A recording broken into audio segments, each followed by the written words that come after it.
Exodus 32:1 through 33:23. When the people saw that Moses delayed in coming down from the mountain, they gathered around Aaron and said to him, "Come, make us a god who will go before us, because this Moses, the man who brought us up from the land of Egypt, we don't know what has happened to him." Then Aaron replied to them, "Take off the gold rings that are on the ears of your wives, your sons, and your daughters, and bring them to me." So all the people took off their gold rings on their ears and brought them to Aaron. He took the gold from their hands, fashioned it with an engraving tool, and made it into an image of a calf. Then they said, "Israel, this is your God, who brought you up out from the land of Egypt." When Aaron saw this, he built an altar before it. Then he made an announcement. "There will be a festival to the Lord tomorrow." Early the next morning they arose, offered burnt offerings, and presented fellowship offerings. The people sat down to eat and drink, then got up to revel.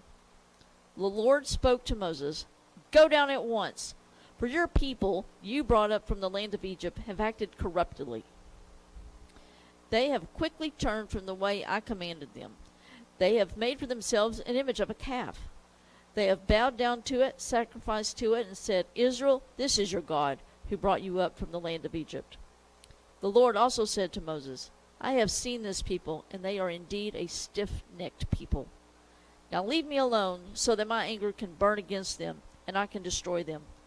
Then I will make you into a great nation.' But Moses interceded with the Lord his God.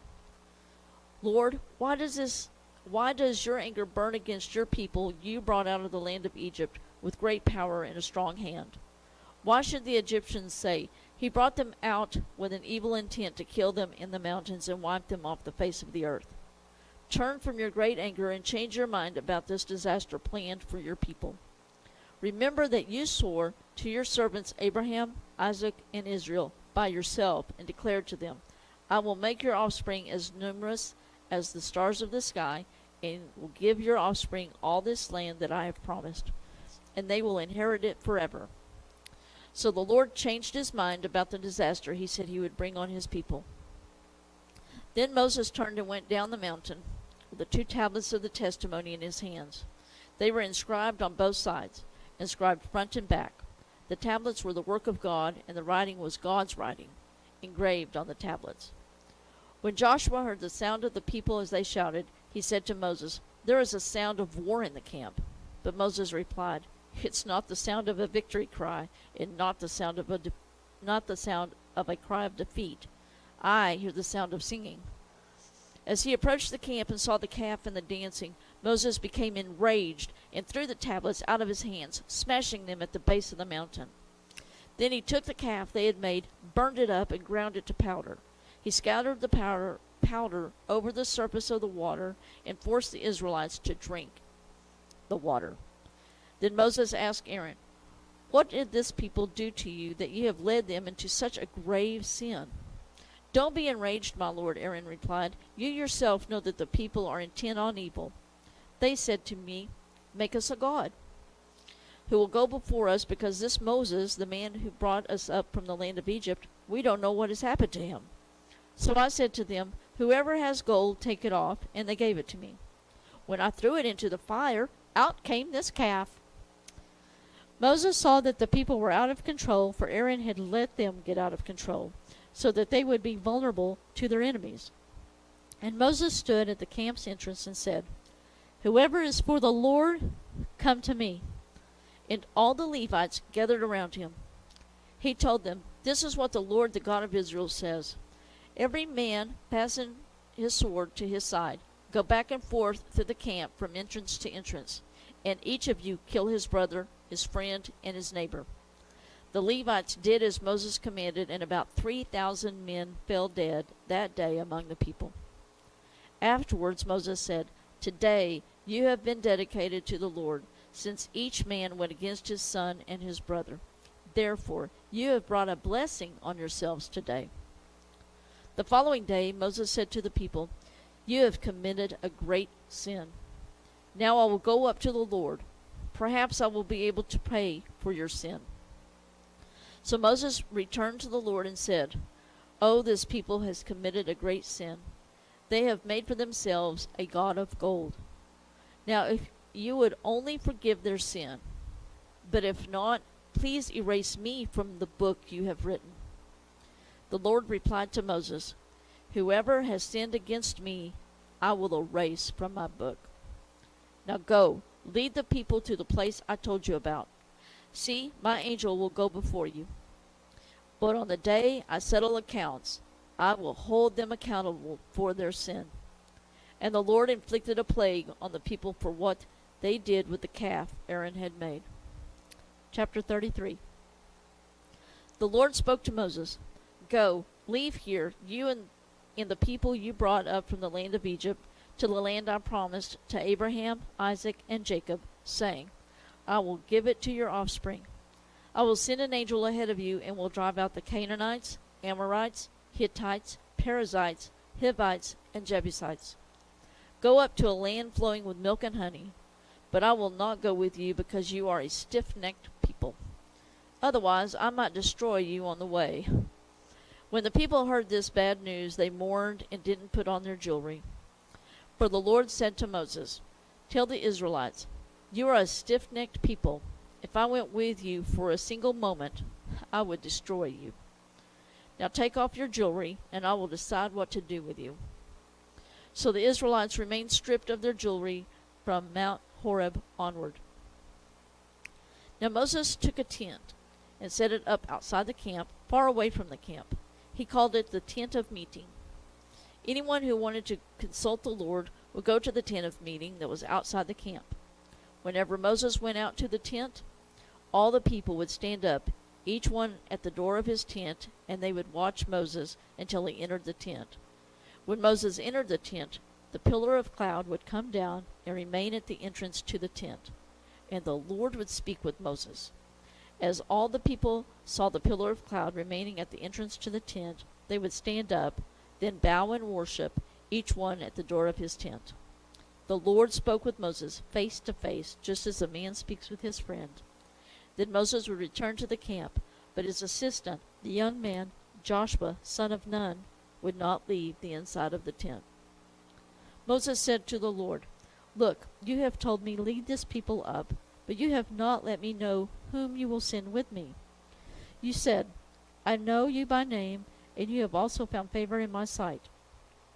Now if I have indeed found favor in your sight, please teach me your ways, and I will know you and find favor in your sight.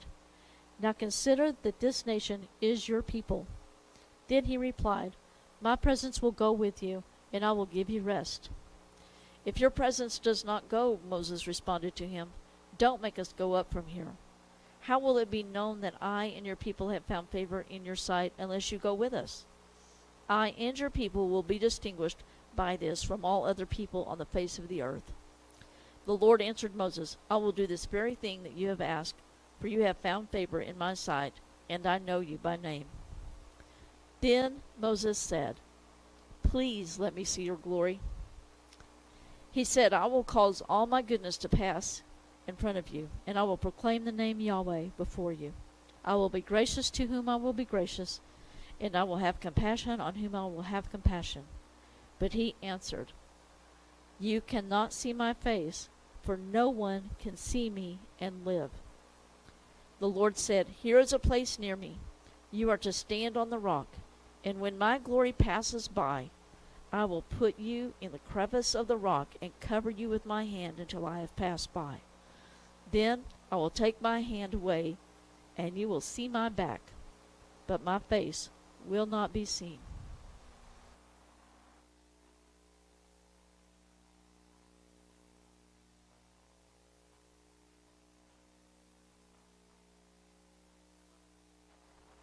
Matthew 26:69 through 27:14. Now Peter was sitting outside in the courtyard.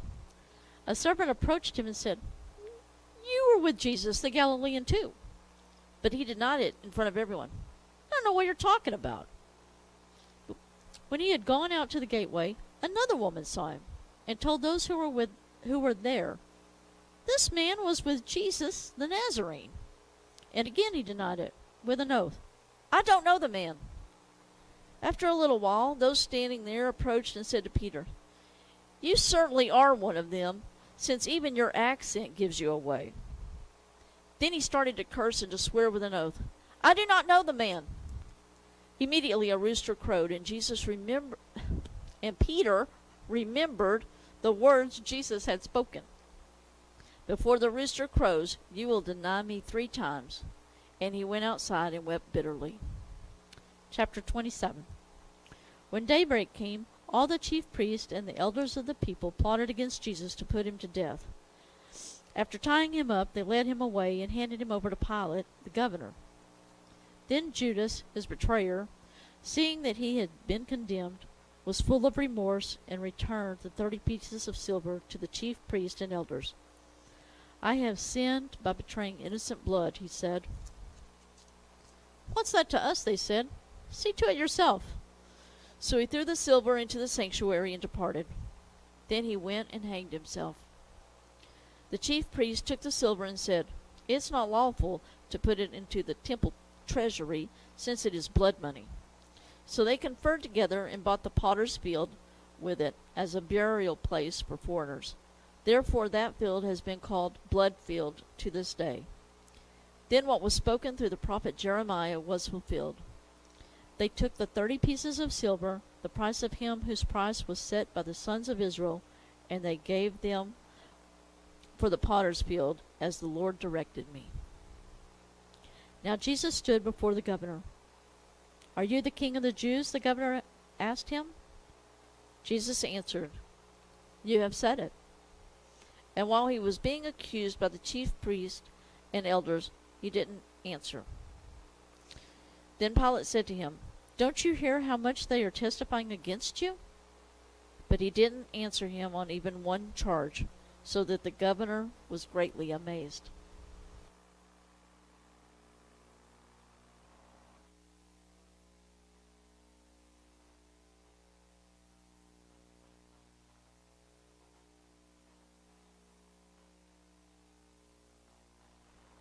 Psalm 33, 1 through 11. Rejoice in the Lord, you righteous ones. Praise from the upright is beautiful. Praise the Lord with the lyre. Make music to him with a 10-stringed harp.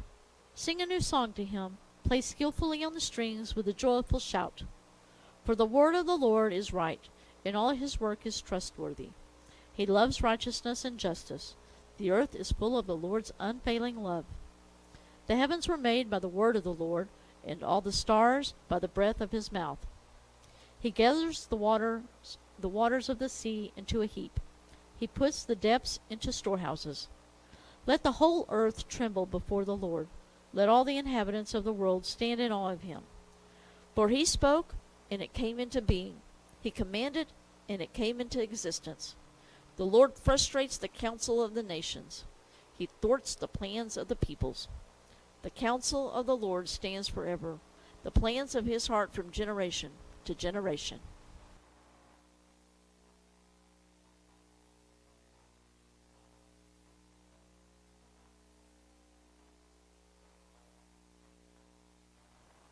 Proverbs 8:33 through 36. Listen to instruction and be wise. Don't ignore it.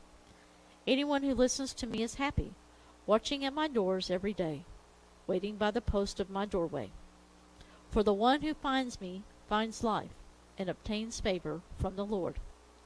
But the one who sins against me harms himself. All who hate me love death.